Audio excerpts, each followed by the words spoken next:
We want you to plan for success. Welcome to Planning Matters Radio. Hi there, we're here today with Peter Richon, founder of Richon Planning, serving savers and investors in Central North Carolina. You can reach him at 919-300-5886 or at richonplanning.com. It's spelled Richon planning.com. And today we're here talking about, wow, it's finally 2021. Hopefully it's better than 2020. And as most of us know, we've been through a lot this year. So we're going to look at 2020 in a review, both the good, the bad, the ugly, and maybe some good things that may have happened, both financially for us. Hi, Peter. How are you today? Hey, Kim, I'm doing well. Thank you very much. And, some good things did actually happen in 2020. We're obviously looking forward to a more normal 2021, and hopefully the good can outweigh the bad this year. Last year, there were some good events, but I think for the most part, the focus was on, obviously, the pandemic, all the chaos that ensued from that. It was a rough year. I mean, let's just be honest. 2020 will probably go down in history as one of the toughest years, at least in recent memory. But guess what? We flipped the calendar page and we got the chance to start again. And that's the nice part about New Year's, I think. So 2020, I mean, from day one, honestly, it started giving us gifts. The Secure Act passed January 1st. In March of 2020, we saw the largest single day point decline in stock market history. Now, it wasn't the largest percentage drop because we've gone so far up. A larger number of points was actually not that significant a drop in historical comparison. But points wise, it was the largest single day drop in history. And by the end of March, we did see a decline of almost 30% in the stock markets. The Corona Relief Act, the CARES Act, $2 trillion in stimulus. Also in March, that began our rebound. And by November, we were back up above pre-coronavirus levels. So the quickest rebound from a bear market in stock market history. And then again in November, we broke 30,000 on the Dow for the first time, a stock market record. So yeah, it's just a roller coaster of a year, kind of a lot to take in. And a lot to try to plan around. But yeah, and it's better than, 2008, 2009, which took a lot longer to rebound. Yeah, and in fact, they call that the lost decade. Where the market was at in the year 2000, we actually didn't break back above that threshold until the year 2012. So that was really 10 years where the market essentially moved sideways. And we hear that the market always goes up. Well, guess what?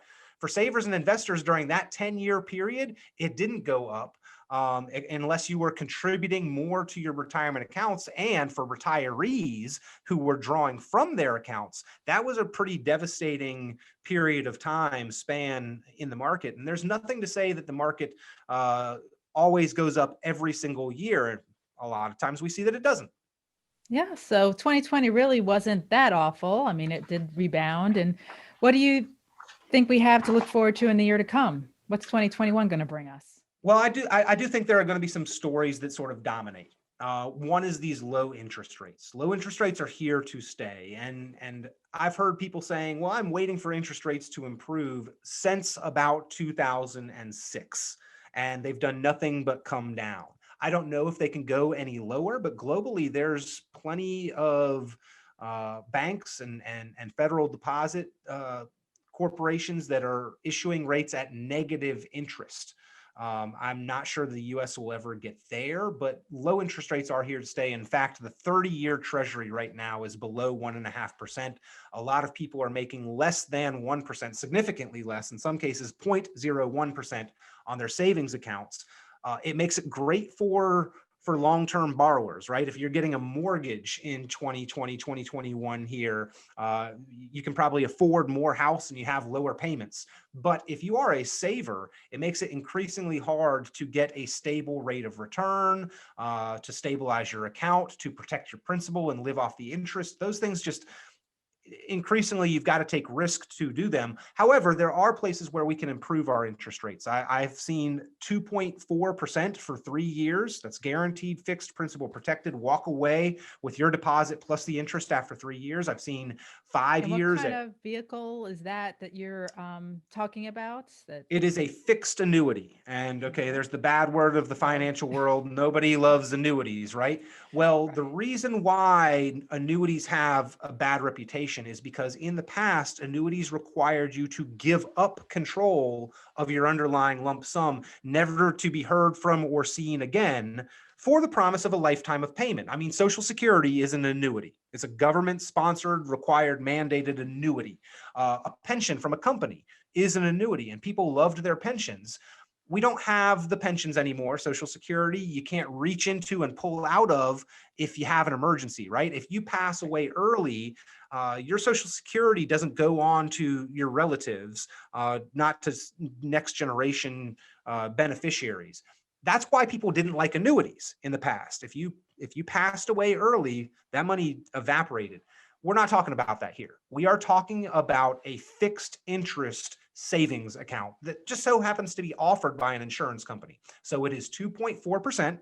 And in 3 years, you get back all of your original deposit and you get the interest, and you can walk away with it and do with it what you want. So very unlike the traditional annuities that gave annuities a bad name. And in fact, even during that 3-year period, you've got more flexibility and access to the capital than you would with a CD. You can pull out 10% per year during that 3-year period if you do need to get your hands on some of the money. And then again, after 3 years or whatever the time period is, you walk away with your complete lump sum plus the growth. 2.4% for 3 years. and much better alternative than the very low interest rates and regular savings accounts too. So what Yeah, else? yeah. What else I do you mean, think? five-year CDs right now, I'm seeing those offered at 0.5%. That's I honestly, I never thought I would be excited about 2.4%, but in this low interest rate environment, we're excited about that. And again, if you want to go out a little further, 5 years, 2.65%. Again, not something that I think is life-changing or that I'm super excited about, but a vast improvement over most people's interest rate that they're earning on their safe money. exactly.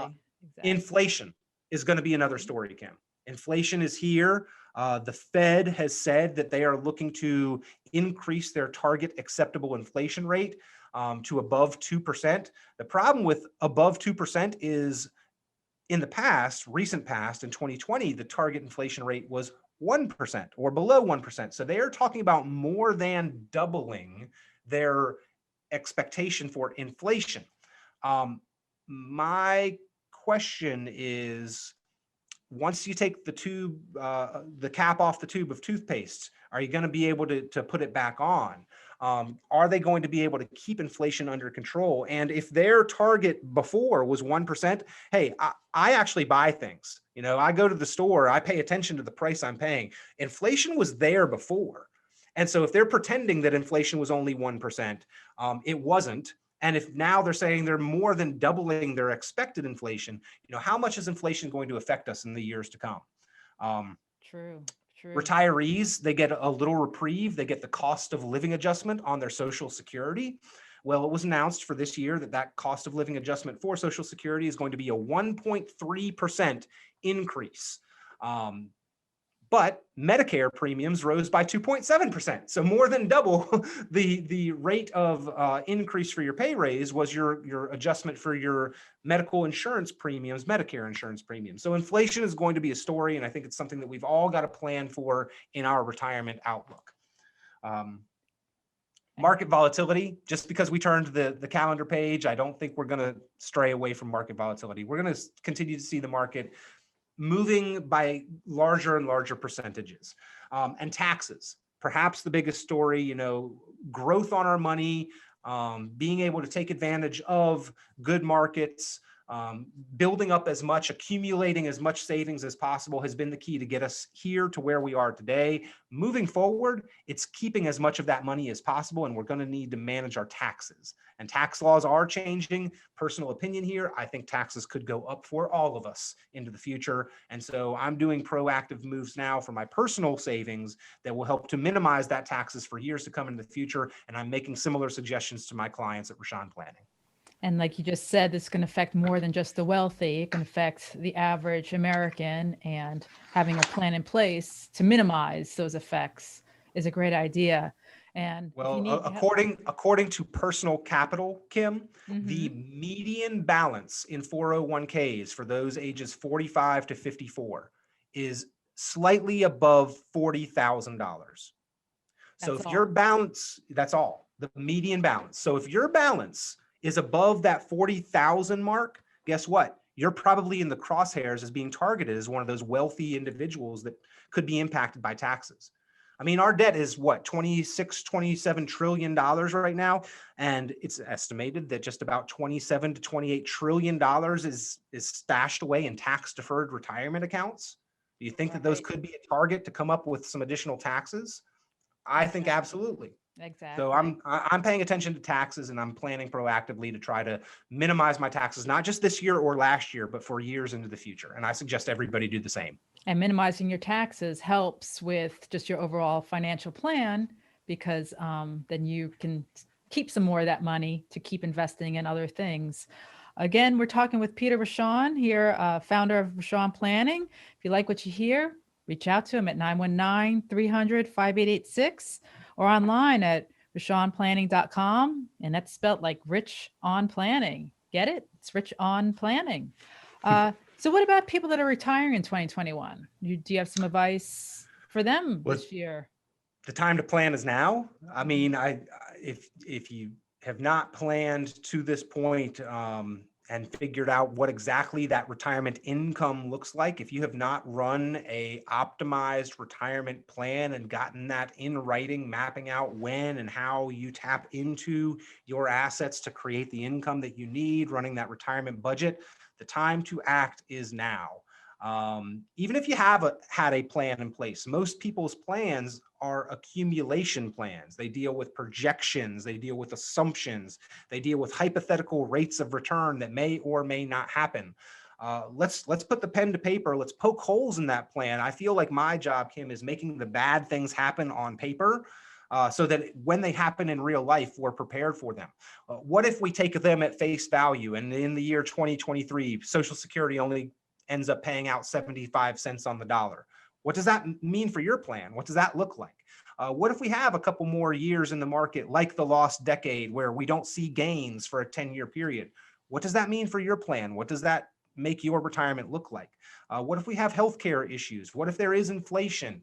All of these issues are things that we make happen on paper, and then we plan for how to address them. Because guess what? We can't control those things. You and I as individuals, nobody out there as an individual can control if the market goes up or down, or what tax rates look like, or what inflation may look like. But we can plan strategically to lessen the impact of those things on our personal situation. And so that's what it's all about, is identifying the problem and planning to protect ourselves against it. And so again, the time to act is now. And give us a call if you'd like to be proactive. If your plan is to retire in 2021, or even if you're retired already in 2020, maybe unexpectedly, maybe by design, or you're planning on retiring in the next couple of years, we'd be happy to help and put that optimized retirement plan together for you. That really sounds like great advice for retirees and those getting ready to do so in the next few years. Again, we were talking with Peter Richon today, founder of Richon Planning. You can give him a call at 919-300-5886. Reach him online at richonplanning.com. That's Rich on Planning. He's a Dave Ramsey Smart Investor Pro, serving Southern Wake County to Fayetteville, and pretty much anybody that wants to save or invest in Central North Carolina. Reach out to him. We don't have account minimums. So just to continue on your point, literally anyone who is serious about planning for their financial future, we're willing to sit down with. We don't want cost to be an objection that gets in the way of you having a plan. So we offer that first consultation free of charge. Now we talk to folks with $10 in their pocket wanting to turn it into 20. We talk with folks with $10 million in their accounts and everywhere in between. Many of our strategies work best for those who have been aggressive savers and investors, but anybody who's wanting to improve their outlook and get a plan put together, we're willing to sit down with and have a conversation. Again, making that plan is the first step, and having someone on your side is definitely the best way to go. So again, Peter Richon with Richon Planning, well, thank you for being here today, and reach out to him at 919-300-5886. Always a pleasure, Kim. Thank you very much. Thank you. This has been Planning Matters Radio. The content of this radio show is provided for informational purposes only and is not a solicitation or recommendation of any investment strategy. You are encouraged to seek investment, tax, or legal advice from an independent professional advisor. Any investments and/or investment strategies mentioned involve risk, including the possible loss of principal. Advisory services offered through Brookstone Capital Management, a registered investment advisor. Fiduciary duty extends solely to investment advisory advice and does not extend to other activities such as insurance or broker-dealer services. Advisory clients are charged a quarterly fee for assets under management, while insurance products pay a commission, which may result in a conflict of interest regarding compensation.